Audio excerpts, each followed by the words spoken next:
Hi, Charles Moman here. Well, today I'll just do a short little update. It is a beautiful day. It was supposed to rain today, but it rained last night. Still a little wet around here. And let me just tell you about what I've done just in the last day or so and where I'm headed this week.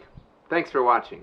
Well, if you look carefully, you still see it's all shiny from the kill mat sound deadening that I put on. And while I was emailing back and forth, and I thought I was kind of, finished with kill mat for now. And he told me, he said, in some applications they will have people will put the kill mat on, and then they have another division. I pronounce it Noico, Noico, and this is a different product though. And in the box when you get this Noico, what it is, it's this foam, which people will put this down and then they'll put this over top of it. And I wasn't sure about that because I'm kind of doing overkill already. And I can't see too many band people doing what I am doing.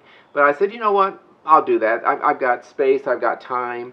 And so we'll do that. So they sent me some boxes of this, what they call the red foam. And I've already put it up in the ceiling, and I'll show you some pictures. And even though you're not really required to, he said to make sure that you get the seams really close. And I did. But you have to do some piecing. So I really go crazy with the foil tape. And I did on the sides as well. And I'm not ready to put it on the floor just yet because I've got to glue down these pieces. And one thing about it though, I told him, I said, I wasn't sure about putting it on the floor because I'm going to have to have some glue on here. And glue really isn't good to put on this foam. And so what we decided, and I decided and he agreed with it, is I'm going to put my wood pieces on here that you see. And this is pretty much how it's going to be. I'll be gluing these down. And basically just a bead down the middle. It's on these ridges, and I'm getting an adhesive that will work just fine on this aluminum foil material. So I was careful to pick out a good adhesive. So it'll be a thin line just to hold it down, and then in these empty places will be two things. I'll put this thin amount of foam on top of the kill mat, and then on top of that will be my 1-inch foam. Okay, so 90 or 70 and they're spraying quite often without a mask on, and they complain about the smell, and they sprayed the glue on it, so that would not work well with this. And so let me show you my solution, and it just turned out that it's going to work out well. Is instead of spray glue, I had already bought these. There's a guy that I like, his name is Greg Virgo, Virgoe, and he's from England. And I'd never seen these, but apparently these people use these in heating and cooling. But these are these squares, and they have adhesive on them. And what you do is you mount these up in the ceiling or on the walls, wherever you're going to use them, and you pierce. And I've got two sizes. So this would be, let's say that these will be up in the ceiling, and then once I have this correctly sized, then I will push this up on it, and then it's got these little, I guess, anchors you call them, and these little collars, and when you push these on and shove them up tight, whatever's left over, I've got a tool that they suggested to clip them off, and some people just bend them over, but it holds them up tight there. And so what I'm going to do is, it's got adhesive on it, and I'm just going to make sure wherever I put these, I'll just have foil tape.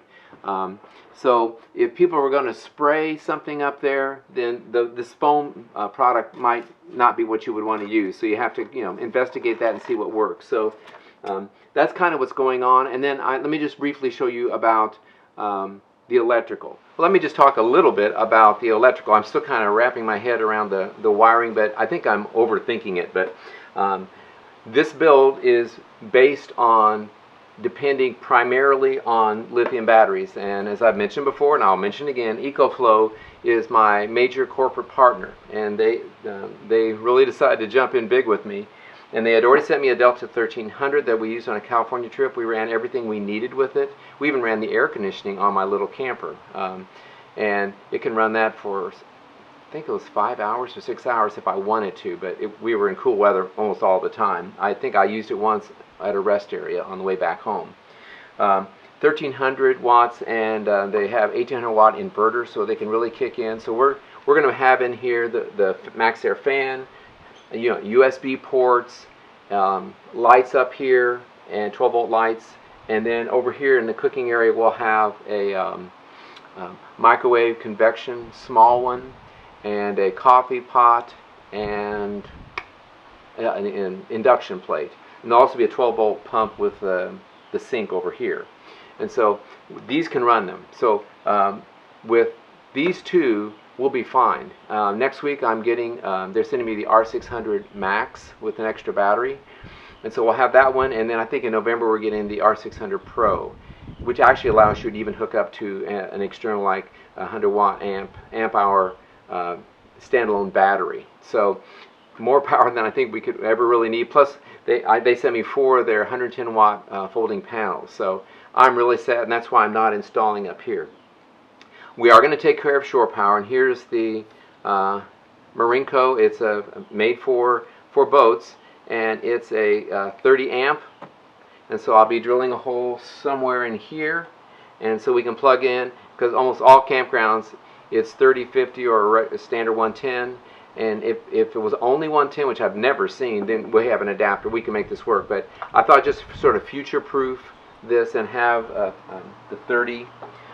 And then as far as the wiring, what I plan on doing when the power comes in here, I'm going to have a couple of, it will first come into a box that's ground fault, and so then I will piggyback. There'll be 2 other regular house outlets, at least one over here and one more over here, and by coming off that ground fault, they'll all be ground fault protected. And then the rest will be 12-volt wiring, and so I'll probably be using 12 gauge, I believe is what I'll be running, and probably up here in the front they're going to run to a rocker panel with switches so I can turn off lights in groups, and then there'll be a fuse block back here, and I'll pop up some pictures of what I just haven't ordered them yet.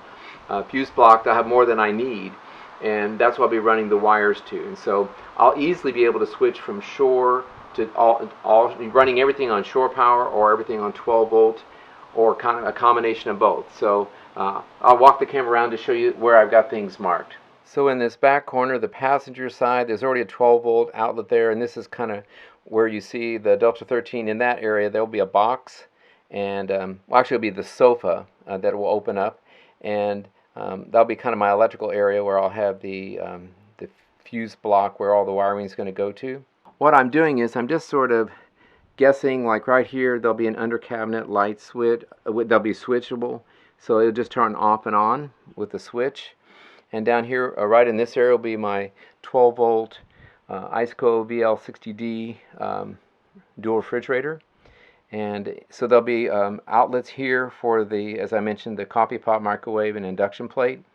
So there'll be a regular outlet there, but I can also run it with the Ecoflows. And then I've just sort of, here and there, I've got blue tape marking where the puck lights will be.